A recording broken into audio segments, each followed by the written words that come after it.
The following is distributed by the Berean Call.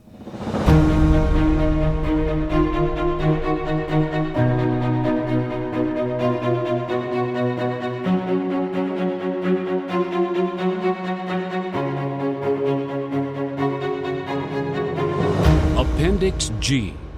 John Paul II asks forgiveness. The front page of L'Osservatore Romano, the official Vatican newspaper for March 15, 2000, carried this headline: Holy Father celebrates Day of Pardon. The commentary leading into the Pope's speech declared, quote, "On Sunday, 12 March, the first Sunday of Lent, Pope John Paul II celebrated Holy Mass in St. Peter's Basilica and asked the Lord's forgiveness for the sins past and present of the Church's sons and daughters." End quote. Sons and daughters only, but not the Church itself? Yes, and that is the official position which is consistently presented throughout all of the documents. Said the Pope, quote, "We are all invited to make a profound examination of conscience. The recognition of past wrongs serves to reawaken our consciences to the compromises of the present." End quote. Surely the profound examination and reawakening of conscience the Pope professes would uncover specific details of at least many, if not most, wrongful deeds actually committed. Yet no acts of evil are described in the Pope's call for repentance or in any of the other associated documents. When a Catholic comes to confession, the priest requires specifics and will even probe the penitent's conscience with leading questions, which, sadly, have polluted the minds of innocent children for centuries with things they have never imagined, to make certain that all sins have been enumerated, quote, "all mortal sins of which penitents, after a diligent self-examination, our conscience must be recounted by them in confession, even if they are most secret." End quote. The Pope needed only to consult history to obtain exhaustive details of the multitude of crimes committed by his predecessor popes and their Church. We have recounted some of these wicked acts in the previous pages of this book, many of which rival those attributable to the worst secular tyrants. Yet the Pope never described even one specific act, but spoke only in generic generalities about, quote, "infidelities to the gospel committed by some of our brethren, the divisions which have occurred among Christians, the violence some have used in the service of the truth, the distrustful and hostile attitudes sometimes taken towards the followers of other religions, our responsibilities regarding atheism, religious indifference, secularism, ethical relativism, the violations of the right to life, disregard for the poor in many countries. We humbly ask forgiveness for the part which each of us has had in these evils by our own actions, thus helping to disfigure the face of the Church. At the same time, let us forgive the sins committed by others against us." End quote. Such vague categorizations containing neither the names of the guilty nor an honest account of their misdeeds could hardly be called a confession of sins. Yet this whitewash of a church drunk with the blood of the martyrs was hailed by the media and even by many evangelical leaders as an act of great courage, integrity, and humility. In fact, the Pope's act of contrition must be considered by any impartial observer to be little more than a ploy to bury in the past, as supposedly confessed and dealt with, the horror of persecution, torture, and murder perpetrated by the Roman Church through much of her history. This pretended apology insults our intelligence and mocks the memory of the millions of victims of papal Rome throughout the ages. There was not a word of sympathy or contrition for the victims of her inquisitions, No mention of her crusades against innocent Jews and Christians throughout Europe. Papal wars of extermination against Hussites, Albigensians, Waldensians, Huguenots, and countless other victims of such cruelty that would make even a Hitler blush. Nor was there a word about the crimes of numerous unbelievably villainous popes, some of which we have revealed in previous pages. Instead of admitting that many popes, on the basis of their deeds, could not be considered Christians at all, much less vicars of Christ, the Vatican unashamedly includes their names in that long line of alleged apostolic succession through which Pope John Paul II claims his authority today. We have documented in these pages the specifics of many of the outrages against God and man committed century after century by the Roman Catholic Church. But the Pope admits nothing in his supposed confession. How can there be an examination and awakening of conscience and a valid confession without explicit recital of specific evils perpetrated through the centuries by his church through its leaders? The Pope has engaged in hypocrisy of the highest degree, sweeping centuries of brutal wickedness under the carpet of a pretended confession while admitting nothing. The transparency of John Paul II's attempt to exonerate his church is exposed in his attributing the unnamed sins he confesses to her sons and daughters. In fact, these crimes, though many were indeed executed by the children of the church, were done in obedience to and under the leadership, indeed the insistence and urging of the church itself through its popes, cardinals, bishops, and priests. The Inquisitions were conceived and directed by the popes themselves and involved diabolical tortures which were forever being ingeniously improved to make them more excruciating, the better to exact confession and recantation of alleged heresies of which multitudes were falsely accused. Some of the torture chambers, with their cunning instruments for exacting the most agonizing suffering, are still available for viewing by curious tourists throughout Europe.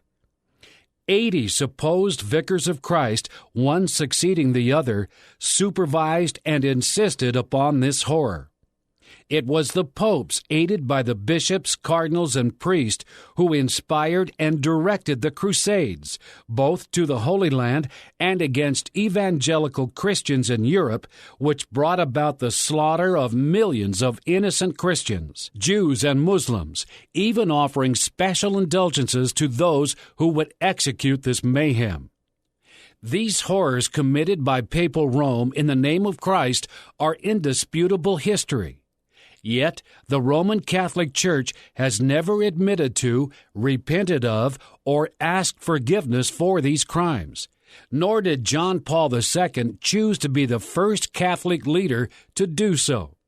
And who dares or cares to hold Rome responsible? Apparently, no one.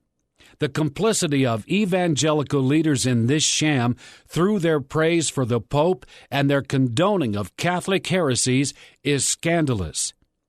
The Pope's hypocrisy reached new heights in his claim that a thorough and fruitful reflection of sins had led to the publication of a document, the product of numerous meetings of the subcommission and plenary sessions held in Rome from 1998 to 1999 of the International Theological Commission, entitled Memory and Reconciliation, the Church and the Faults of the Past.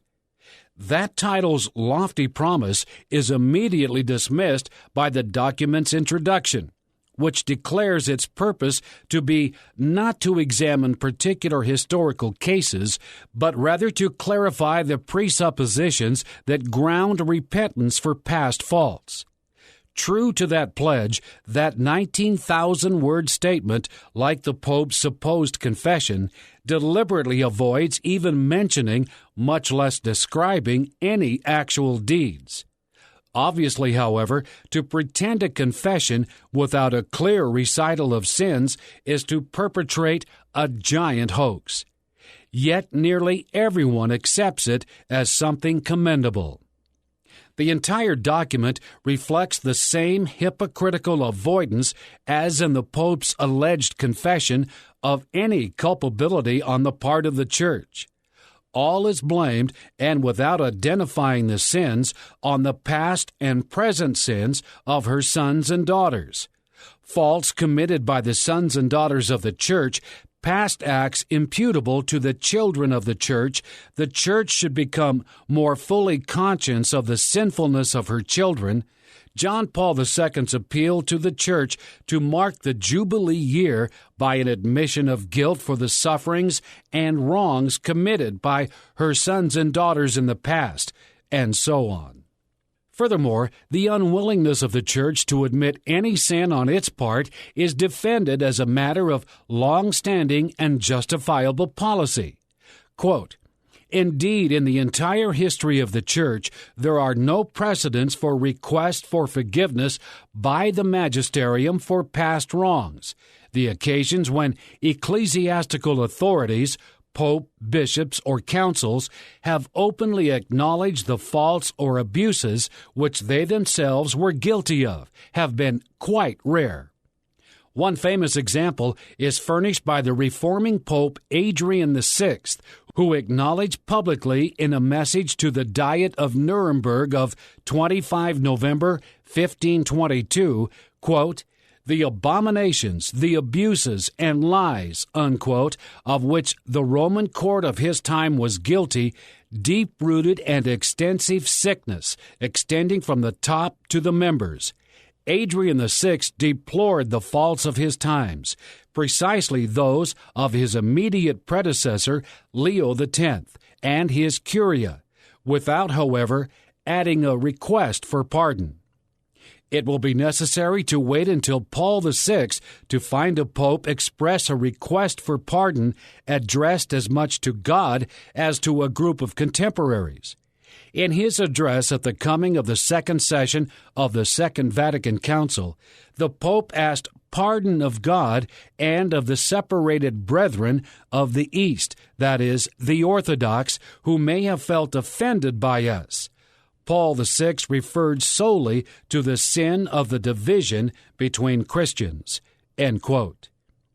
To the above can be added Vatican II's vague statement that the Council deplores the persecutions and manifestations of anti-Semitism in every time and on whoever's part. These are the only 3 incidents of even a half-hearted admission of some guilt on the part of the Church or its leaders. Even then, the references are nebulous and confined to mourning the division in Christendom so as to clearly imply that the Church of Rome is the one true Church, and that unity means rejoining her. Quote, "regret for the sorrowful memories that mark the history of divisions among Christians, methods of violence and intolerance used in the past to evangelize." End quote. Even that admission is weak and lacks any request for forgiveness. Always the Pope and supporting documents distinguish between the indefectible fidelity of the Church and the weaknesses of her members, between the bride of Christ with neither blemish nor wrinkle, holy and immaculate, and her children. In Memory and Reconciliation, Pope John Paul II is quoted offering, quote, "hope that the Jubilee of 2000 will be the occasion for a purification of the memory of the Church from all forms of counter-witness and scandal, which have occurred in the course of the past millennium." End quote. The Pope seems to have accomplished that purification of memory without confessing to anything. So eager is the world and even the evangelical Church to overlook the evils of Roman Catholicism in the interest of a false unity. This document from the International Theological Commission of the Roman Catholic Church, to which the Pope refers with such approval, is cunningly crafted to avoid the damning truth.